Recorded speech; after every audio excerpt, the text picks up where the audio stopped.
देखिए question number 18 दिया है, दो संख्याओं का मासा और लासा क्रमशः 12 और 72 है। यदि दोनों संख्याओं का योग 60 है तो दोनों संख्याओं में एक संख्या होगी। तो दोनों संख्याओं में आपको एक संख्या बतानी है, कौन सी है। चलिए तो देख लेते हैं भाई। सबसे पहले हम बात करते हैं इस क्वेश्चन को, अगर आप ऑप्शन से करना चाहें तो बिल्कुल कर सकते हैं, लेकिन सारे ऑप्शन डिवाइड हो रहे हैं 12 से, सबसे बड़ी बात ये है। नहीं तो हम HCF के माध्यम से आपको बता दें। चलिए पहले हम ट्रेडिशनली समझ लेते हैं कि हमें क्या क्या दिया है। देखिए हमें HCF दिया है, दो संख्याओं का HCF कितना दिया है, तो आप कहेंगे सर 12। अगर हम बोले LCM दिया है तो आप कहेंगे सर बिल्कुल LCM भी हमें दिया है कितना, तो आप कहेंगे सर LCM दिया है 72। दो संख्याओं का HCF और LCM हमें दिया है 12 और 72।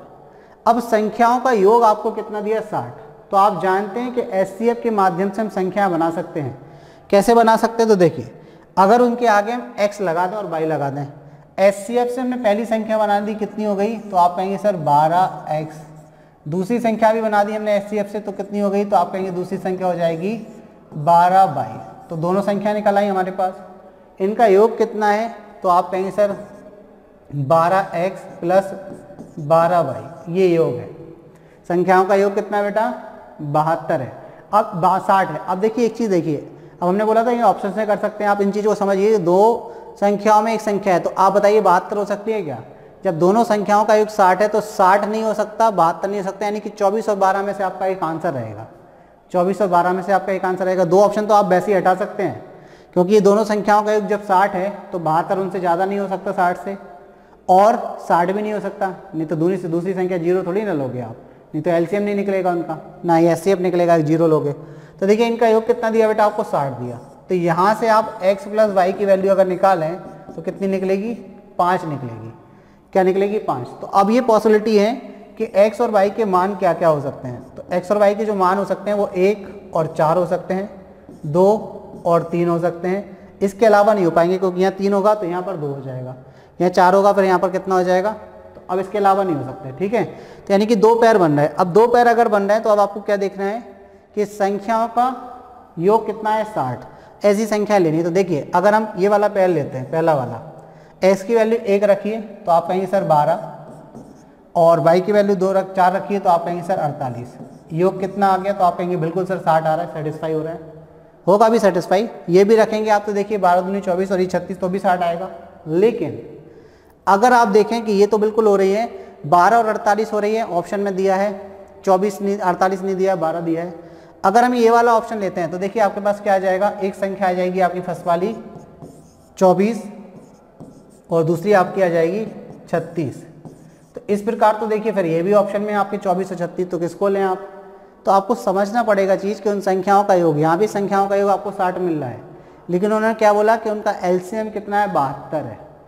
LCM कितना है बेटा, 72 है। तो अब अगर आप LCM लेते हैं इन दोनों संख्याओं का, देखिए 12 और 48 का जब आप LCM लेंगे ना तो 48 आएगा, क्योंकि 12 12 से भी कटता है, 48 12 से भी कटता है। तो यानी कि ये वाला जो पेयर है वो हम नहीं लेना है, यानी कि ये वाली हमारी संख्या नहीं है। तो वो कौन सी संख्या है बेटा आपके पास जिनका LCM आपको 72 मिल जाएगा, तो आप कहेंगे सर ये दोनों हैं, 24 और 36। तो अब उन्होंने क्या पूछा, तो दोनों संख्याओं में से एक संख्या है या होगी, तो आप कहेंगे सर 24 दिख रहा है हमें, 36 तो है नहीं, तो ऑप्शन सी जो है वो हमारा आंसर हो जाएगा। क्लियर होगी बात। तो इस तरीके से आप कर सकते हैं। दूसरा तरीका भी है आपके पास में, मल्टीप्लाई के फॉर्म में जाएगा। संख्या आपने 12x 12y मान ली। अब आप जानते हैं first number into second number equal to होता है LCM इंटू HCF, तो वहाँ से x और y के फॉर्म में, मल्टीप्लाई के फॉर्म में भी आप संख्या निकाल सकते हैं। क्लियर है बात। तो उस तरीके से भी कर सकते हैं। ये आई थिंक आपको क्लियर हो गया होगा कैसे करना है। दूसरा जो तरीके की हम बात करें वो भी आपको क्लियर है, अगर नहीं है तो थोड़ा सा एक बार देख लें।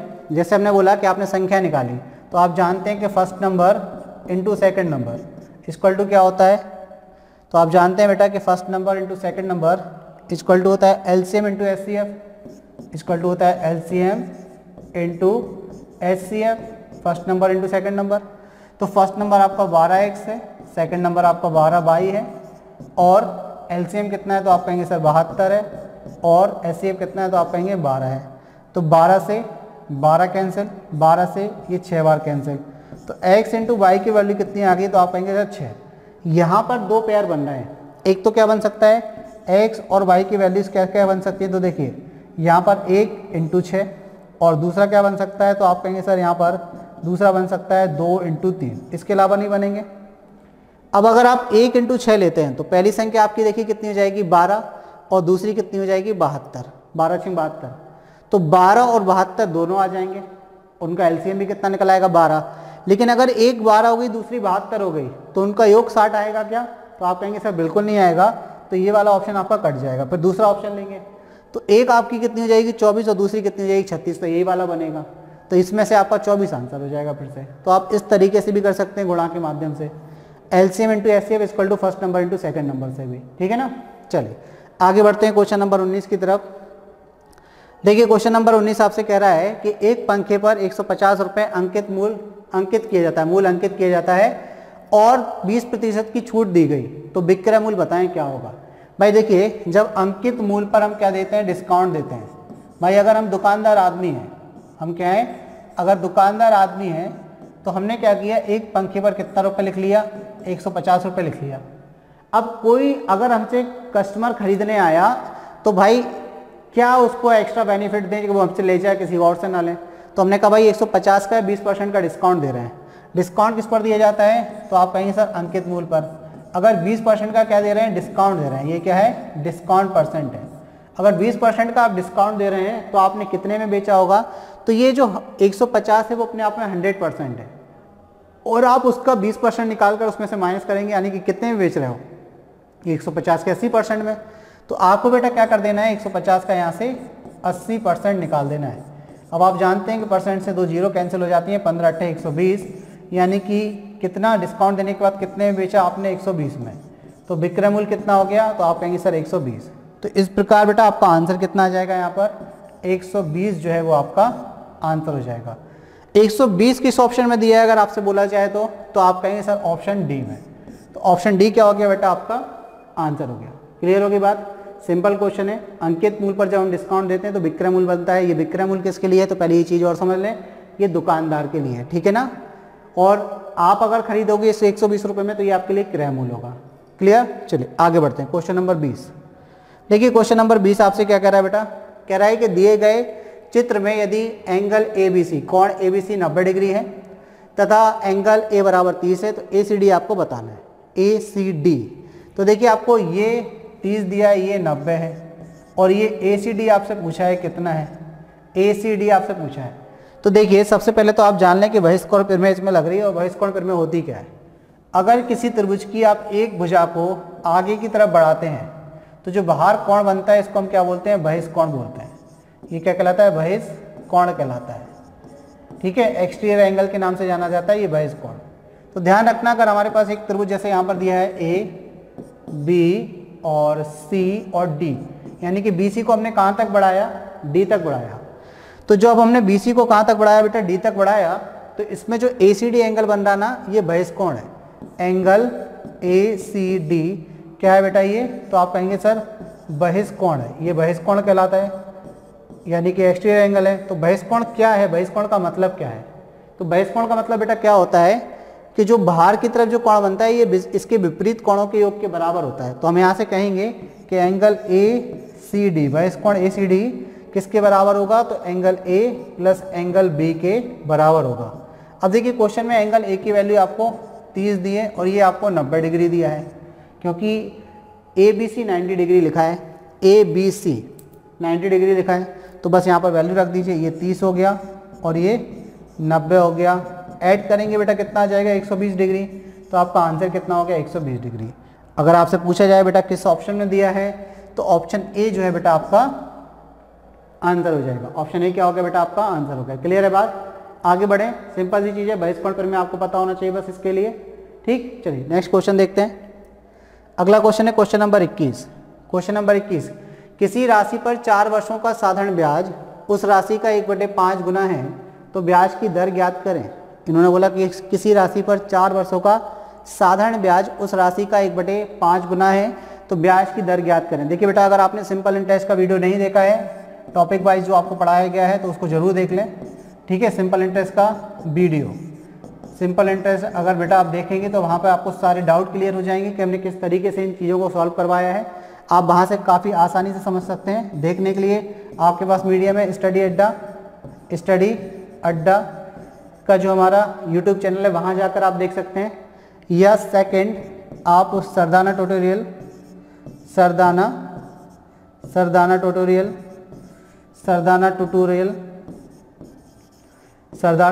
का जो हमारा YouTube चैनल है वहाँ जाकर आप देख सकते हैं। दोनों जगह आपको सिंपल एंड टेस्ट का वीडियो अवेलेबल है। साथ ही साथ अगर आप पढ़ना चाहते हैं स्टडी अड्डा के ऐप पर, तो ऐप पर भी जाकर देख सकते हैं। ऐप भी हमारा स्टडी अड्डा के नाम से, वहाँ भी आपको वीडियोस मिल जाएंगे। तो वहाँ से भी आप अपने सिंपल एंड टेस्ट के सारे कॉन्सेप्ट क्लियर कर सकते हैं। बिल्कुल डीपली पढ़ाया गया है, मतलब बिल्कुल बेसिक से लेकर हर एक टाइप का क्वेश्चन क्लियर कराया गया है। तो अगर आपने सिंपल एंड टेस्ट अच्छे से नहीं पढ़ा है, या आपको नहीं आता है, या आपने कहीं पढ़ा है लेकिन आपके कॉन्सेप्ट क्लियर नहीं है, तो आप वहाँ से पढ़ें, आपको बहुत फ़ायदा मिलेगा। ठीक है, चलिए आगे हम बात करते हैं। देखिए यहाँ पर बात करें किसी राशि पर 4 वर्षों का साधारण ब्याज उस राशि का 1/5 गुना है। तो देखिए हमने कैसे करवाया इस क्वेश्चन को, अब आपको पता है कि कैसे करवाया भाई। किसी राशि पर 4 वर्षों का, तो समय कितना दिया, तो आप कहेंगे सर 4 वर्ष दिया है। 4 वर्षों का साधारण ब्याज उस राशि का 1/5 है। तो ध्यान रखना किसका कंपैरिजन कर रहे हैं, साधारण ब्याज का। किससे कंपैरिजन कर रहे हैं, उस राशि से। कितना है, 1/5।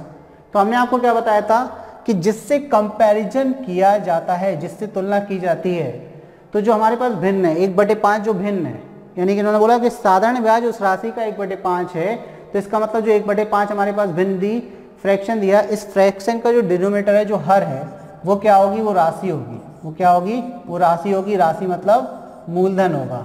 और ये क्या है बेटा, ये ब्याज है, ये ब्याज है। लेकिन कितने साल का ब्याज है, तो ये जो ब्याज है वो 4 साल का ब्याज है, क्योंकि क्वेश्चन में क्लियर लिखा है किसी राशि पर 4 वर्षों का साधारण ब्याज उस राशि का 1/5 गुना है। तो यहाँ से हमें 2 चीज़ें निकल कर आ गई बेटा। क्या क्या निकल कर आ गई, कि वो राशि कितनी है, मूलधन कितना है, तो आप कहेंगे सर 5 यूनिट, और 4 वर्ष का इंटरेस्ट यानी कि ब्याज कितना है, तो 4 साल का ब्याज आपका है 1 यूनिट। ठीक है, इतनी चीज़ क्लियर हो गई। अब हमने आपको क्या बताया था कि दर कैसे निकालते हैं, तो दर निकालते हैं 1 वर्ष का ब्याज, 1 वर्ष का ब्याज। ये चीज़ याद रखें तो आपको फॉर्मूले की ज़रूरत नहीं पड़ेगी। जो आपका SI बराबर PRT/100 है ना, उसकी आपको नीड नहीं पड़ेगी, यहाँ पर कोई भी ज़रूरत नहीं पड़ेगी।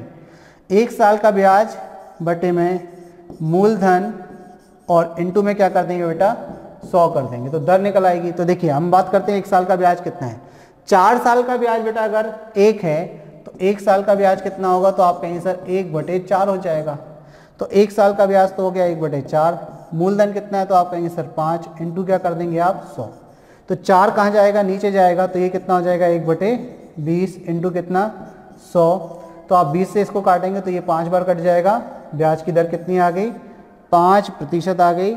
और 5% बेटा आपका क्या हो गया, आंसर हो गया। क्लियर, तो कितने आसानी से आप कर लेंगे, बस आपको कॉन्सेप्ट क्लियर होना चाहिए। किस ऑप्शन में दिया बेटा 5%, तो ऑप्शन बी में, तो ऑप्शन बी क्या हो गया बेटा, आपका आंसर हो गया। ठीक, चलिए तो आगे बढ़ते हैं क्वेश्चन नंबर 22 की तरफ। देखिए क्वेश्चन नंबर 22 दिया हुआ है यहाँ पर कि 2 संख्याओं का अनुपात 5:8 है और उनका अंतर 48 है, तो छोटी संख्या ज्ञात करें। बिल्कुल सिंपल क्वेश्चन है, सिंपल तरीके से आप कर लीजिए। इन्होंने बोला कि 2 संख्या यानी कि पहली संख्या और दूसरी संख्या का अनुपात कितना है, 5:8 है। 5:8 है और उनका अंतर कितना दिया, तो आपको यहाँ अंतर दिया है बेटा, यहाँ अंतर की हम बात करें तो अंतर दिया है 48।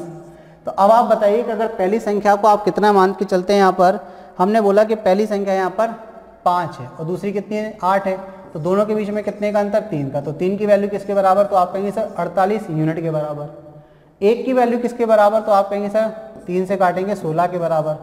तो आपसे पूछा क्या गया है, तो छोटी संख्या बताइए, छोटी संख्या कितनी है बेटा, 5 यूनिट। तो 5 यूनिट की वैल्यू निकालने के लिए दोनों तरफ 5 से मल्टीप्लाई कर दीजिए, 16 पंचे 80। तो छोटी संख्या कितनी आ गई बेटा, तो आप कहेंगे सर छोटी संख्या जो है वो 80 निकल कर आ गई।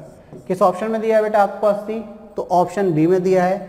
ऑप्शन बी क्या हो जाएगा बेटा, आपका आंसर हो जाएगा। ठीक है, क्लियर होगी बात। चलिए तो अगले क्वेश्चन की तरफ बढ़ जाते हैं। सिंपल क्वेश्चन था ये। नेक्स्ट क्वेश्चन देख लेते हैं क्या दिया है। अगला क्वेश्चन आपके पास है 0.2 प्लस 0.2 माइनस 0.2 भागे 0.2 गुणा में फिर ब्रैकेट में दिया है, मतलब सिंप्लीफिकेशन का क्वेश्चन है।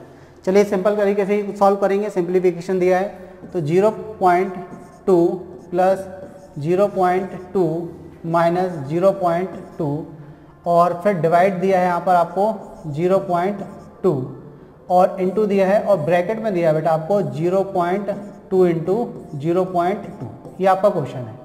अब किस तरीके से सॉल्व करना है बेटा, तो आपको पता है कि सिंपल आप सबसे पहले ब्रैकेट को सॉल्व करिए और जहाँ डिवीजन का साइन है वो उसको सॉल्व करिए। तो हम सॉल्व कैसे करेंगे, तो ये तो 0.2 और ये 0.2 इनको तो आप ऐड कर सकते हैं, तो ये 0 पॉइंट कितना हो जाएगा 4 हो जाएगा, डिवाइड 0.2 और डिवाइड ये 0.2 मल्टीप्लाई, तो ये देखिए हो जाएगा 0.2 4 हो जाएगा, तो 4 का मल्टीप्लाई 2 यानी कि 0.04 हो जाएगा ये। अब आप इसको डिवाइड कर देंगे यहाँ पर, तो ये 0.4 माइनस ये डिवाइड होगा तो ये आपका आ जाएगा 1 और ये हो जाएगा इंटू कितना, तो आप कहेंगे सर 0.4 ये कितना आ जाएगा बेटा आपका 0.04। ठीक है, इसको आप लिख लीजिए 0.04 तक मल्टीप्लाई करने पर भाई 2 इंटू 2 4 हो जाएगा और 2 अंक बाद दशमलव लग जाएगा 0.04 हो जाएगा। अब जब आप इसको मल्टीप्लाई करेंगे तो ये माइनस का समथिंग आएगा। ठीक है, तो ये कितना आ जाएगा आपका माइनस का 0.4 और माइनस का कितना हो जाएगा तो 0.04। अब आपको क्या करना है 0.4 में से माइनस करना है, क्या माइनस करना है, तो आप कहेंगे सर 0.04 माइनस करना है, तो इसके आगे एक 0 लगा दीजिए, 10 में से 4 जाएगा 6, 1 जाएगा तो आप कहेंगे 3, तो ये आपका आ जाएगा ये कितना आ जाएगा 0.36। आपका आंसर कितना आ जाएगा 0.36। तो यही बेटा आपका क्या आ गया, आंसर आ गया 0.36। किस ऑप्शन में दिया बेटा 0.36, तो आप कहेंगे सर ऑप्शन ए में, तो ऑप्शन ए क्या हो गया बेटा आपका आंसर हो गया। ये भी देखिए आप सिंप्लीफिकेशन का बिल्कुल इजी क्वेश्चन आपके पास आया था। अगला क्वेश्चन देख लेते हैं, क्वेश्चन नंबर 24 क्या कह रहा है भाई, तो देखिए क्वेश्चन नंबर 24 आपसे कह रहा है कि 1/3, 4/7 और 2/5 को आरोही क्रम में लिखें। तो सबसे पहले तो आप ये क्रम समझ लें कौन से होते हैं। तो 2 तरीके के क्रम होते हैं, एक आरोही होता है, एक आरोही क्रम होता है बेटा, और एक अवरोही होता है। आरोही होता है और एक अवरोही होता है, आरोही और अवरोही। आरोही का मतलब बढ़ता क्रम, जैसे अगर आप सीढ़ियाँ चढ़ रहे हैं तो पहली सीढ़ी चढ़ेंगे, फिर दूसरी, फिर तीसरी, फिर चौथी, तो आप इसको ऐसे समझ लीजिए कि आरोही का मतलब होता है 1 2 3 4, मतलब छोटे से बड़े की तरफ आप जब जाते हैं तो उसको आरोही क्रम बोलते हैं। और अगर हम बात करें अवरोही मतलब घटता क्रम, यानी कि ये आपका होगा 4 3 2 1 इस तरीके से। तो ये जो घटता क्रम होता है ये अवरोही होता है, जो बढ़ता क्रम होता है वो आरोही होता है। मतलब आपको इन तीनों नंबर्स को छोटे से बड़े के क्रम में अरेंज करना है। तो चलिए देख लेते हैं पहले एक छोटा बड़ा कौन सा है इसमें। तो अगर हम छोटे बड़े की बात करें तो पहला नंबर आपको क्या दिया है, पहला दिया है 1/3। चलिए अगर आप 1 को 3 से भाग देंगे तो 0.333 आएगा, आता ही रहेगा। अब हमने भाग दिया, कितना दिया है आपको 4/7, तो ये दशमलव लग जाएगा तो 40, 7 पना 35, 5 बचेगा, 7 7 49, यानी कि 0.57 हो जाएगा। थर्ड नंबर की अगर हम बात करें तो 2 में कितना है 5, दशमलव लग जाएगा तो 20 हो जाएगा, 5 चौके 20, तो ये हो जाएगा 0.40। अब आप बताइए बेटा कि इन नंबर्स में सबसे छोटा वाला नंबर कौन सा दिख रहा है आपको, क्योंकि आरोही क्रम में लगाना है। तो सबसे छोटा आपको दिख रहा है 0.33, उससे बड़ा क्या है 0.4, उससे बड़ा क्या है 0.57, तो 0.33 किसकी वैल्यू थी, यानी कि 1/3 से बड़ा क्या होगा, तो आप कहेंगे 2/5। 1/3 से बड़ा हो जाएगा 2/5 और उससे बड़ा क्या हो जाएगा 4/7। तो आपका ऑप्शन डी जो है बेटा वो आंसर हो जाएगा। ऑप्शन डी क्या हो जाएगा आंसर। तो कैसे अरेंज करेंगे, 1/3, उससे बड़ा 2/5 और उससे बड़ा 4/7। तो ये आपका फाइनली आंसर हो गया। तो ऑप्शन डी क्या हो गया बेटा आपका आंसर हो गया। आई होप आपको बात समझ में आ गई होगी, क्लियर है। तो देखिए इस प्रकार हमने एसआई के जो टोटल 24 क्वेश्चन थे उनका सॉल्यूशन कर लिया यहाँ पर, ठीक है। आई होप आपको सारे के सारे क्वेश्चन समझ में भी आए होंगे और आपको आइडिया भी मिला कि किस टाइप के क्वेश्चन आपके 2017 के पेपर में पूछे गए थे, किस टॉपिक का वेटेज कितना था वो भी हमें समझ में आ गया, साथ ही साथ हमें लेवल भी समझ में आ गया कि पेपर का लेवल कैसा था, ठीक है। तो यहाँ पर ये बात हो गई हमारे पेपर के डिस्कशन की। अब हम आपसे बात करेंगे हमारे ऑफिशियल ऐप की, स्टडी अड्डा का जो हमारा ऐप है उसके बारे में।